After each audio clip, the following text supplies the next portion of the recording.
but let's just go with it. I have been crucified with Christ. It is not I who live, but Christ who lives in me.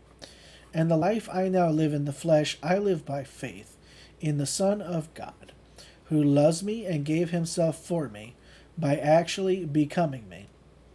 His name is I am. That's the Lord God Jehovah, who is Christ. He is God the Father who became you. His death, in the sense of complete forgetfulness as to his true identity and belief that he is actually you, is your life.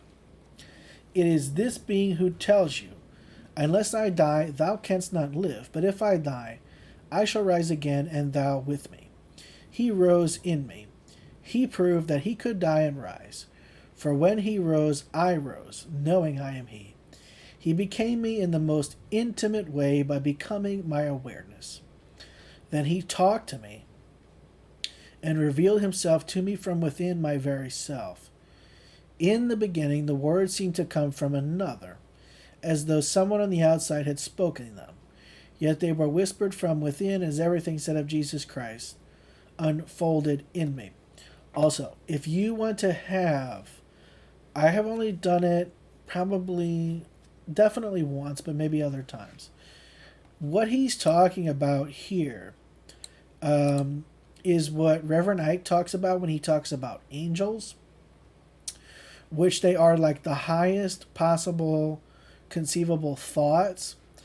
And so, I mean, obviously, your awareness of being is infinite, right? And so it contains infinity from within infinity. You know, it is all to all. There is an aspect of it that is the divine power, you know, that Neville talks about when he was clothed in his body became the body of love, or when the dove descended upon him. Those sort of moments where you get to experience the true nature of it, like the infinite ocean of golden liquid light. Neville's first experience, my first experience. Those moments of deep intimacy and connection with your true self are, I believe, what he is talking about here. Now, when it comes to language, you can invoke that. The way I did it was I was genuine but also demanding.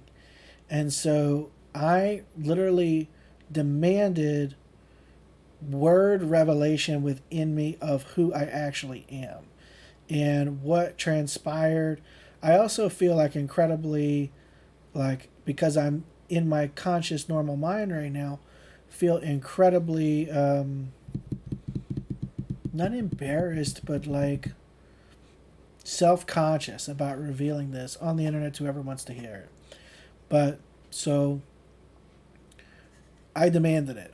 I wanted to know, what does my true self think? What does my true, like, I wanted to know the thoughts, the words of my true self. And what followed was about an hour of, it's still an inner monologue. You're not hearing a voice. Like, I didn't hear some kind of heavenly intense voice, but all my thoughts shifted. And they were really the most, here's the thing that I think a lot of people need to understand. You're going to get a different expression of it, but it wasn't light. It wasn't like light and airy and kind of, you know, fartsy, love everything. No, no, no. It was like, it was not a hippie. It was, you know what I'm saying? Like, it was a very forceful, extremely forceful presence. Um, like really not antagonistic, but very strong, intensely strong, intense total power. But like there was no restraint in any of the declarations, and it just was things like, you know, I am infinite and absolute power forever and ever. Those type of declarations, but they were so unrestrained that like they were nothing at all like my normal thoughts. We dwell so much upon limitation that these thoughts were in a way totally alien to me. And you know, recently when we read Walter Lanyon talks about doing this as a conscious challenge. His conscious challenge in the book we read was to live one whole day, just one day, and the whole day allow no thoughts of limitation. You could also include lack in that. Don't limit your mind, your conception of yourself, your experience of reality in any way. Live a totally unlimited day. And that is what these thoughts were. They were unlimited. They were unlimited. They were absolute. They were just so incredibly powerful. They were really nothing at all like my day-to-day thoughts. But you can have that experience if you want. The way you do it might be different. For you, it might be getting quiet and being meditative about it.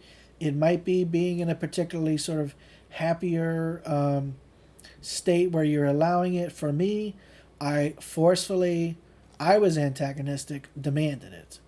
I demanded it. I demanded to experience an expression of God's word in me. And I did, and it was crazy. It was crazy. It was a wild experience.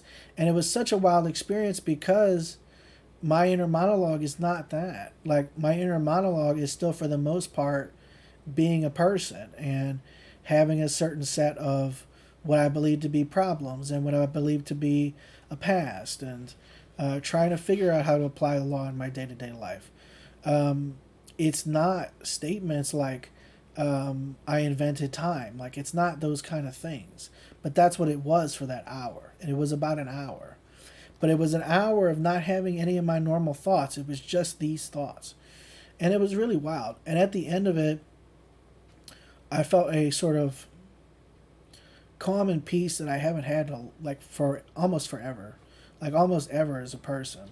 Other than when I was really, really doing a lot of deep relaxation exercises about a year before. Because after I had the experience, I just had a really, really deep, peaceful sleep. And that is one of the greatest blessings. All right, that was a super aside, but I just want to include that because if someone is watching this back and knows what he's talking about and has had your experience of it, I want to reveal that that's not unusual.